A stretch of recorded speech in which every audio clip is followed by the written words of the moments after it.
Okay, let's dive right into this explainer, decoding Meta's massive leap into the artificial intelligence frontier. Look, we've all seen the constant headlines about AI transforming our world, right? But Meta is taking a distinctly different, wildly ambitious path here. Today, we're going to break down exactly what they're building, how it fundamentally works under the hood, and why it might just completely change how you interact with technology every single day. And just so you know, we're relying strictly on the hard data, direct company statements, and the actual research to understand this whole pivot. Now, Meta's 2026 vision directly contrasts with basically the rest of the industry's centralized AI approach. Their stated goal? To bring personal superintelligence to everyone. The absolute key phrase here is putting this power in people's hands. While other tech giants are, openly focusing on building these massive, centralized superintelligences to automate human work, Meta is aggressively betting on decentralization. They're making the argument that real human progress, whether that's in science, health, or culture, comes from individuals pursuing their own unique aspirations. So their AI is being built to act as a personal accelerator for your individual goals. Here's exactly how we'll break this down today. First, the superintelligence vision.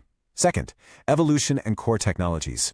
Third, real-world business applications. Fourth, controversies and ethical challenges. And finally, hardware and future research. Starting off with Section 1, the superintelligence vision. So, personal superintelligence is defined as a decentralized AI system that you direct toward your own specific goals. And the main engine driving this right now is their newly introduced model, Muse Spark, which just came out of the Meta Superintelligence Labs. Unlike competitors who are building automated systems to eventually just replace human workflows, Meta's aim is to empower individual human progress. They actually want this superintelligence to be a tool you wield to massively enhance your own capabilities, rather than some centralized system that just sits there and does the work for you. It's honestly a fascinating philosophical difference in how we think AI should be deployed. Moving right along to Section 2, Evolution and Core Technologies. The progression here has been insanely rapid. What started as the Facebook AI Research Lab, or FAIR, way back in 2013, completely laid the groundwork for everything we're seeing today. By 2017, they released PyTorch. This is an open-source machine learning framework that became absolutely foundational for the entire industry. It's even used for things like Tesla's autopilot.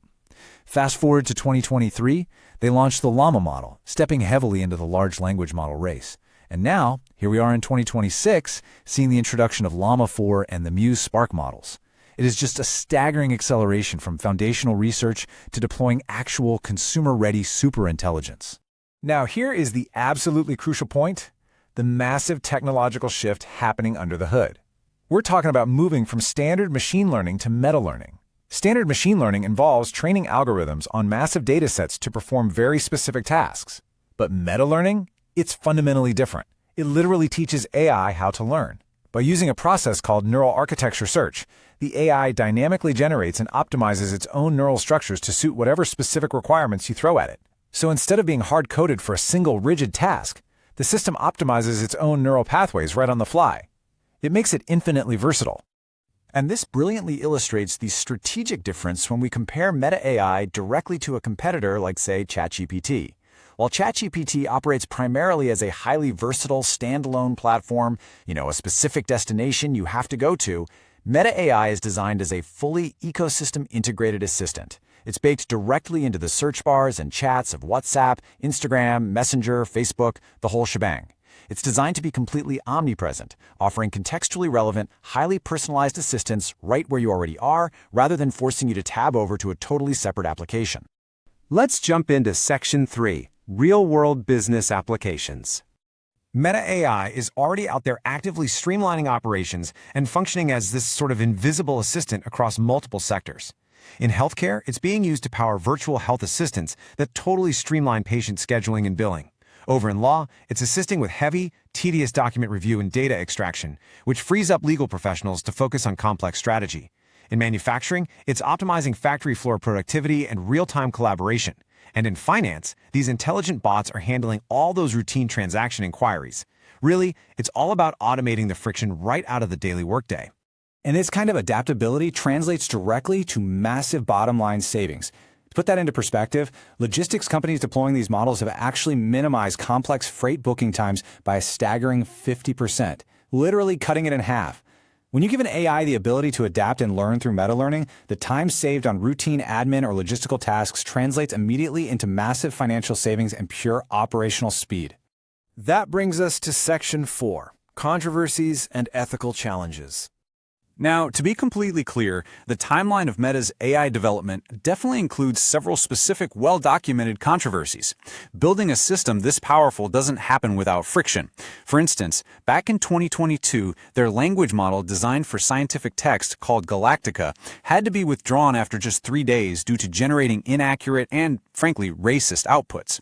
Also in 2022, French media reported on some pretty complex copyright disputes, alleging the use of accumulated works from the pirate site LibGen for AI training.